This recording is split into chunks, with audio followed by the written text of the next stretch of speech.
Assalamualaikum warahmatullahi wabarakatuh. Perkenalkan, saya Reza Umar Munur, mahasiswa S1 Teknik Geomedis Universitas Airlangga dengan NIM 081911733012. Video ini dibuat untuk memenuhi tugas ujian tengah semester mata kuliah pemrograman komputer. Video kali ini dibuat dengan dua topik pembahasan. Yang pertama mengenai hardware untuk PC maupun smartphone, sedangkan untuk yang kedua adalah tentang bahasa pemrograman baik untuk basis web maupun basis desktop. Oke, teman-teman di sini pasti kalau ingin membeli PC ataupun smartphone mempertimbangkan spesifikasi hardware PC atau smartphone tersebut kan. Nah, maka dari itu saya di sini akan menjelaskan sedikit mengenai hardware dari PC atau smartphone tersebut. Kebetulan untuk peragaan kali ini saya menggunakan laptop Lenovo Legion jenis Y530 dan untuk smartphone-nya saya menggunakan Vivo jenis Y91. Baik teman-teman, kita mulai penjelasan untuk hardware pada PC. Hardware pada PC sendiri dibagi menjadi dua, yaitu external hardware dan internal hardware. Untuk external hardware adalah segala suatu perangkat yang bisa kita lihat dari penampakan fisik laptop ini sendiri. Sedangkan untuk internal hardware adalah semua perangkat yang bisa kita lihat ketika kita membuka bodi pada laptop. Kita mulai dari external hardware itu sendiri. Untuk yang pertama ada LCD atau Liquid Crystal Display. LCD ini berfungsi untuk menampilkan semua proses pada komputer dalam bentuk visualisasi gambar maupun teks. Nah, kebetulan untuk Lenovo Legion Y530 ini sudah menggunakan LCD dengan tipe IPS. Tipe IPS ini memiliki gambar dan warna yang lebih vibrant daripada tipe pada sebelumnya. Artinya apa? Jadi saat kita melihat dari bagian samping ataupun bagian atas itu gambarnya sudah kelihatan jelas, sedangkan pada tipe yang dulu saat kita melihat bagian samping terlihat gelap. Baik, untuk eksternal hardware yang kedua adalah webcam. Untuk webcam pada laptop ini berada pada bagian sini. Webcam ini berfungsi selayaknya kamera, yaitu menangkap visualisasi gambar dari luar untuk diproses pada komputer sehingga akan bisa menampilkan visualisasi tersebut di dalam komputer. Contoh penangkapannya adalah pada saat kita melakukan kelas online, di mana pada Zoom meeting atau Google Meet membutuhkan kita untuk membuka kamera agar bisa dilihat oleh orang lain. Baik teman-teman, kita lanjutkan ke eksternal hardware yang ketiga, yaitu keyboard. Bisa dilihat di sini, ini adalah bagian keyboard laptop ini. Keyboard di sini berfungsi untuk menginputkan data yang baik berbentuk angka, huruf maupun simbol. Lanjut ke yang keempat, yaitu di sini ada touchpad. Touchpad di sini berfungsi untuk mengarahkan kursor pada LCD.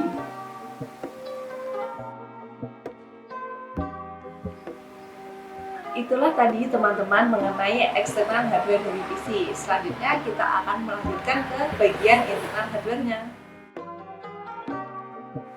Baik, untuk internal hardware yang pertama kita mulai dari CPU atau Central Processing Unit. CPU letaknya ada di bagian heatsink ini. Nah, fungsi dari CPU ini diumpamakan sebagai otak dari komputer, yaitu segala sesuatu data yang diproses pada komputer akan diolah pada CPU.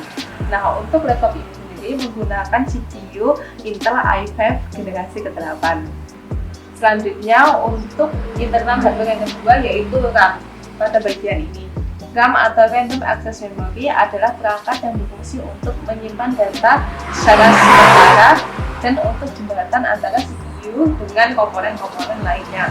Nah, kapasitas RAM di sini menentukan untuk kecepatan komputer dalam memproses data, di mana semakin besar kapasitas RAM, maka kemampuan multitasking sebuah komputer akan semakin baik.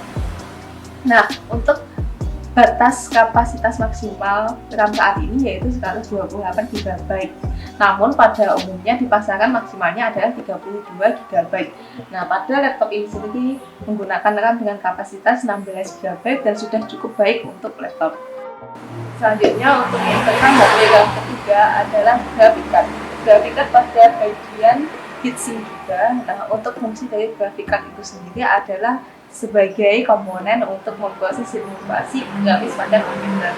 Nah, tipe dari grafikan ini ada banyak, salah satunya yang digunakan pada laptop ini, yaitu tipe NVIDIA GeForce GTX 1050 Ti.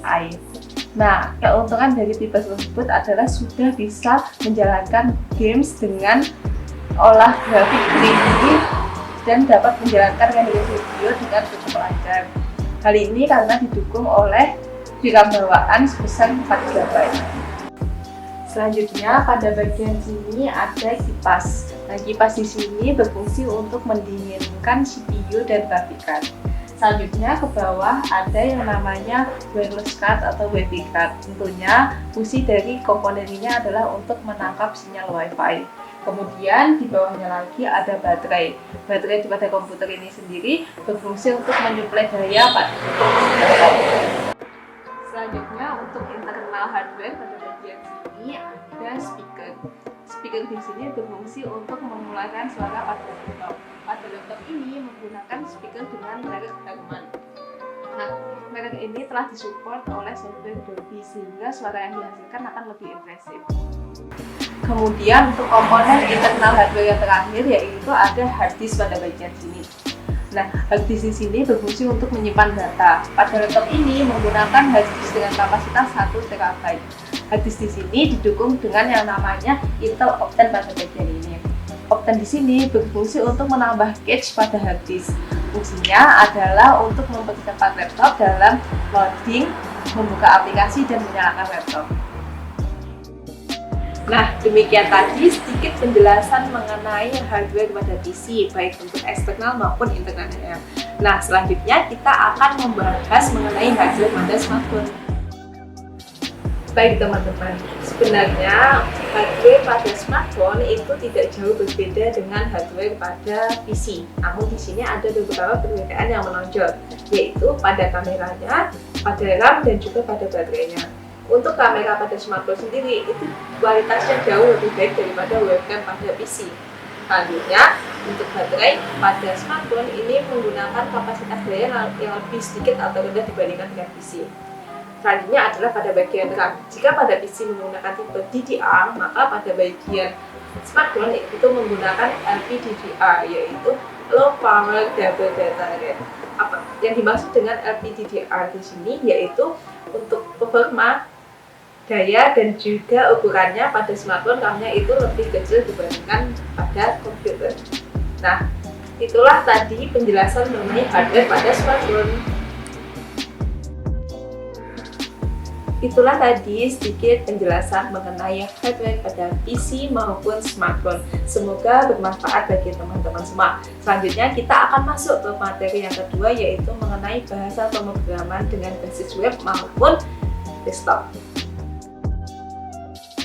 Baiklah teman-teman, yang dimaksud dengan bahasa pemrograman di sini adalah sekumpulan instruksi yang kita berikan kepada komputer untuk dapat dijalankan sesuai dengan pekerjaan yang kita inginkan. Nah, untuk bahasa pemrograman itu perkembangannya telah melewati perjalanan yang sangat panjang. Pertama, dulu bahasa pemrogramannya adalah berbentuk bahasa mesin. Nah, bahasa mesin ini adalah bahasa pemrograman tingkat terendah di mana hanya berupa kode-kode mesin berupa angka 1 dan 0. Selanjutnya berkembang menjadi bahasa pemrograman tingkat sedang. Yang dimaksud di sini adalah bahasa assembly. Nah, bahasa ini memuat kode-kode dari bahasa mesin. Namun di sini masih banyak dijumpai kesulitan dalam bahasa pemrograman itu. Maka dari itu dilakukan perkembangan lagi untuk bahasa tingkat tinggi, yaitu bahasa pemrograman modern yang saat ini banyak digunakan. Contohnya sangat banyak, yaitu misalnya C++, Python, JavaScript, Ruby, Pascal, dan lain sebagainya. Nah, bahasa pemrograman ini bagi menjadi dua, yaitu bahasa pemrograman berbasis web, satunya lagi bahasa pemrograman berbasis dengan desktop. Nah, pertama ini kita akan membahas tentang bahasa pemrograman yang berbasis dengan web. Bahasa pemrogramannya itu yaitu JavaScript, PHP, dan HTML. Nah, ketiga ini saling berkaitan satu sama lain, di mana untuk HTML fokus pada tampilan, sedangkan JavaScript pada proses web itu sendiri, dan untuk PHP adalah kombinasi dari keduanya. Nah, berikut adalah contoh tampilan dari bahasa pemrograman berbasis web yaitu PHP. Baik teman-teman semua, di sini saya akan menjelaskan sedikit tentang tampilan dari file dengan judul news booklet dengan file ekstensial PHP. Nah, tampak di sini tampilan untuk listing codingnya. Di sini 3 komponen utama atau 3 tag utama dalam tampilan ini, yaitu pertama ada HTML, ada head, dan ada body. Nah, untuk tag HTML itu sendiri merupakan root. Maksudnya di sini adalah semua tag yang berada dalam tag HTML merupakan gambaran dari dokumen HTML itu sendiri.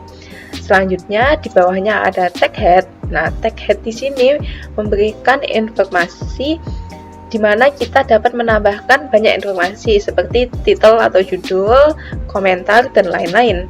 Selanjutnya ada tag body. Nah, tag body ini memuat isi dari file dokumen HTML yang nantinya akan ditampilkan pada web browsernya. Nah, itulah sedikit penjelasan mengenai file PHP. Baik teman-teman semua, itu tadi penjelasan mengenai bahasa pemrograman dengan basis web. Nah, untuk aplikasinya ini sangat banyak. 3 di antaranya sangat kita kenal. Yang pertama ada Facebook, yang kedua YouTube, dan yang ketiga ada Wikipedia. Nah, Facebook ini merupakan salah satu sosial media yang penggunanya paling banyak di dunia. Tentu teman-teman tidak asing kan? Lalu yang kedua ada YouTube. Nah, teman-teman semua kalau mau melihat video pasti menuju ke kanal YouTube. Nah, YouTube ini adalah web yang menyediakan kita sebagai penggunanya untuk dapat mengakses video-video. Lalu yang ketiga ada yang namanya Wikipedia. Nah, teman-teman kalau mau belajar atau mengerjakan tugas pasti mencari sumber informasi lewat website ini. Maka dari itu Wikipedia saat ini sangat dikenal. Oke teman-teman, topik kita lanjutkan ke bahasa pemrograman dengan basis desktop. Nah, untuk jenis-jenisnya ini sangat banyak sekali seperti C++, Python, Ruby, Pascal, dan lain-lain. Tapi untuk bahasa pemrograman yang dijadikan sebagai dasar mahasiswa pemrograman komputer umumnya adalah C++. Nah, di sini saya akan menjelaskan sedikit mengenai tampilan dari C++. Baik teman-teman semua, di sini saya akan menjelaskan sedikit mengenai tampilan listing coding dari C++.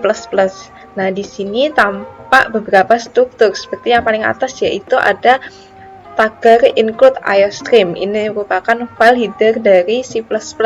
Nah, file header ini membuat sintaks-sintaks yang nantinya akan bekerja pada bagian fungsi utama. Di sini fungsi utamanya.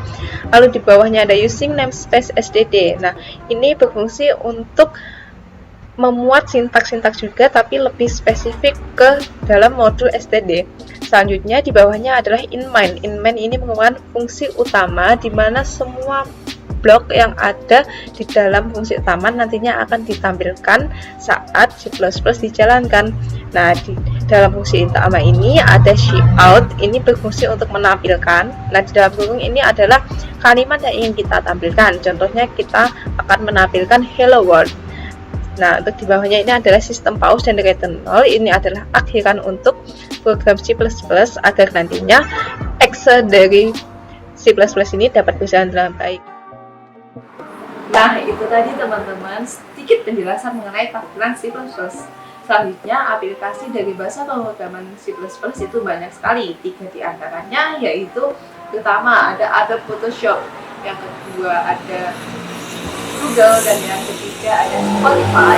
Teman-teman pasti sangat tidak asing dengan ketiga aplikasi ini. Yang pertama untuk Adobe Photoshop. Adobe Photoshop ini adalah sebuah software yang bisa kita gunakan untuk olah desain grafis. Lalu yang kedua ada Google. Teman-teman semua pasti setiap hari menggunakan Google. Google adalah mesin pencarian yang sangat bermanfaat untuk kita menemukan banyak informasi.